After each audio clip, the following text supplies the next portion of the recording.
Hi, this is Lee from the Law School Toolbox and the Bar Exam Toolbox. Welcome to the final installment of our Torts trilogy on Substantive Spotlight. Today we're exploring what I like to call liability without fault, those fascinating situations where someone can be legally responsible even when they've done nothing wrong or when someone else caused the harm. If you thought intentional torts and negligence covered all the bases, you're in for a treat. What makes strict liability and vicarious liability so intriguing is how they challenge our basic sense of fairness. Most of us intuitively think you should only be responsible when you've done something wrong. But tort law sometimes says, actually, you're liable simply because of your relationship to the risk or to the person who created it. Understanding when and why this happens is crucial for both law school exams and the bar. So let's start with strict product liability, which we covered extensively in our Listen and Learn episodes. This doctrine holds manufacturers and sellers responsible for defective products regardless of whether they were careless. In other words, even if a company took every reasonable precaution, they can still be liable if their product causes harm due to a defect. There are three types of product offenses to look for on an exam.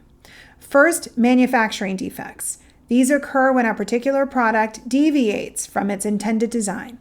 Think of a batch of pain relievers contaminated with a harmful substance, or a car with an improperly installed brake line. The key here is that most products in the line are fine, but this particular one didn't match the specifications. As we discussed in our Listen and Learn episode, even if the manufacturer had amazing quality control, they're still liable if a defective product slips through. Second, design defects. These exist when an entire product line is designed in a way that makes it unreasonably dangerous. Perhaps an SUV is designed with a center of gravity so high that it tips over during normal turns, or a children's toy has small parts that easily detach and would create choking hazards. The test here is usually whether a reasonable alternative design would have reduced the foreseeable risks while maintaining the product's utility at a reasonable cost. Third, failure to warn. This occurs when a product carries a non-obvious risk that should have been disclosed. Classic examples include medications without warnings about potential side effects or chemicals without proper handling instructions. Remember, manufacturers don't need to warn about obvious dangers. A knife manufacturer doesn't need to warn that a blade is sharp. For a plaintiff to succeed in a strict products liability case, they must prove 1. The defendant is a commercial supplier who routinely deals in goods of this type. 2. The product was defective when it left the supplier's hands. 3. The product wasn't substantially altered after leaving the supplier. And 4. The product caused injury during foreseeable use. Notice that nowhere in these elements do we ask whether the supplier was careless or negligent. That's what makes it strict liability. But products aren't the only source of strict liability. As our episodes explained, keeping wild animals has traditionally been a strict liability activity. If you decide to have a tiger as a pet and it escapes and injures someone, you're liable regardless of how secure the cage was or how careful you are. Similarly, engaging in abnormally dangerous activities often triggers strict liability. Blasting with explosives, storing toxic chemicals, or crop dusting are classic examples. The logic? If you choose to engage in activities that pose extraordinary risks, even with reasonable precautions, you should bear the costs when things go wrong. Now let's shift to vicarious liability, when one person becomes legally responsible for the torts of another. The most common form is respondeat superior, which we explored in our Listen and Learn episodes. Under this doctrine, employers are liable for their employees' torts committed within the scope of employment. Now, there are two key questions in any respondeat superior analysis. 1. Is the person an employee or independent contractor? 2. Was the tort committed within the scope of employment? For the first question, we look at the level of control the employer exercises. The more control over how work is performed, the more likely someone is an employee rather than an independent contractor. As we discussed in our episodes, other factors include method of payment, hourly versus by job, who supplies tools and equipment, and length of the working relationship. For the second question, scope of employment, we ask whether the employee was performing assigned work or engaging in conduct subject to the employer's control. A delivery driver who causes an accident while making deliveries, within the scope. The same driver who takes a 2-hour detour to visit a friend and causes an accident, probably outside the scope. But wait, what about intentional torts by employees? Generally, these fall outside the scope of employment, unless they were specifically authorized, driven by a desire to serve the employer, or resulted from the nature of the job. A bouncer who uses excessive force while removing a disruptive patron might still create liability for the employer because some level of force is inherent to the job. Remember, independent contractors generally don't create vicarious liability for those who hire them, but watch for exceptions. If the activity is inherently dangerous, involves non-delegable duties, or the principal holds the contractor out as their agent, vicarious liability might still attach. Now let's talk about defenses. What happens when the plaintiff has contributed to their own injury? Well, that's where assumption of risk comes in, which we covered in an early Listen and Learn episode. Assumption of risk applies when a plaintiff voluntarily assumed a known risk. The classic example is the baseball fan hit by the foul ball. They knew balls sometimes fly into the stands, yet choose to sit there anyway. This doctrine has two varieties.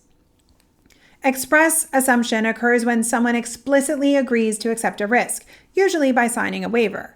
I acknowledge skiing is dangerous and accept all risks, is express assumption. Implied assumption happens when someone's conduct suggests they knowingly accepted a risk. Jumping into a mosh pit at a concert implies acceptance of the risk of being jostled or bumped. An important subset is the firefighter's rule. Professional rescuers generally can't sue for injuries caused by the very risks they're employed to confront. If you negligently start a kitchen fire, the firefighter who is injured putting it out typically can't sue you. They've implicitly assumed that risk by taking the job. But assumption of risk isn't absolute. In many jurisdictions, it's been partially or fully absorbed into comparative negligence principles, which reduce damages based on the plaintiff's percentage of fault rather than barring recovery entirely. Speaking of comparative negligence, that's another critical defense to understand. Under pure comparative negligence, a plaintiff's recovery is reduced by their percentage of fault, no matter how high. Under modified comparative negligence, a plaintiff who is more than 50%, or in some jurisdictions 51%, at fault recovers nothing.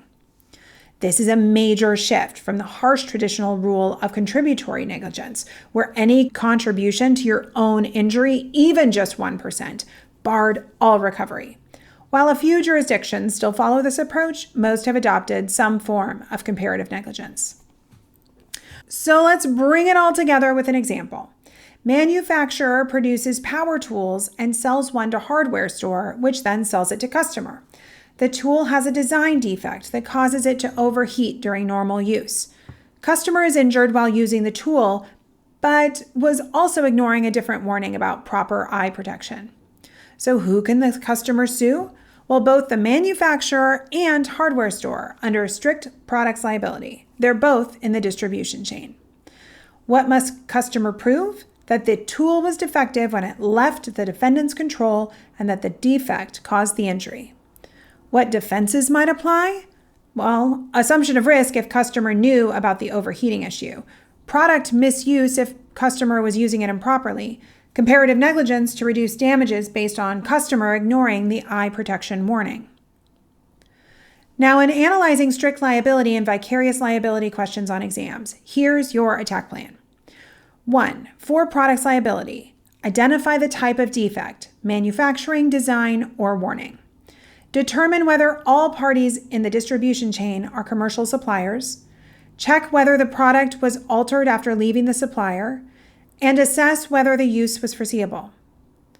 2. For vicarious liability, determine the relationship between the parties, employer-employee, or principal independent contractor. If an employee, analyze whether the tort occurred within the scope of employment. And if an independent contractor, check for exceptions to the general rule of non-liability. And 3, consider all potential defenses.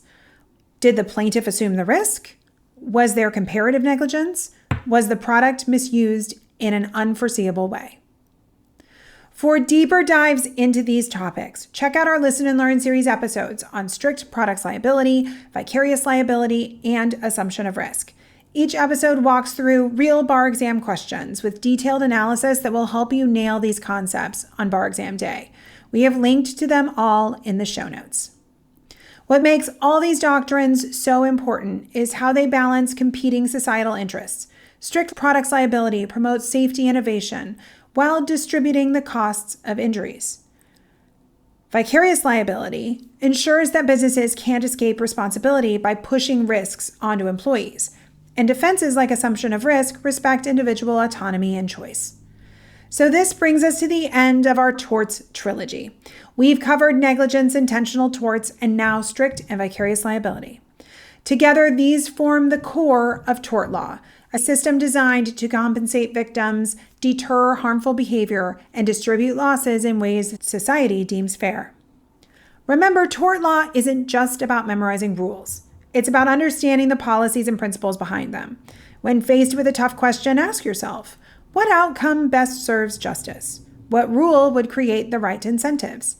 And who is better positioned to avoid or absorb these costs? So thanks for watching. Be sure to give us a like, leave a comment, and subscribe so you don't miss any future episodes.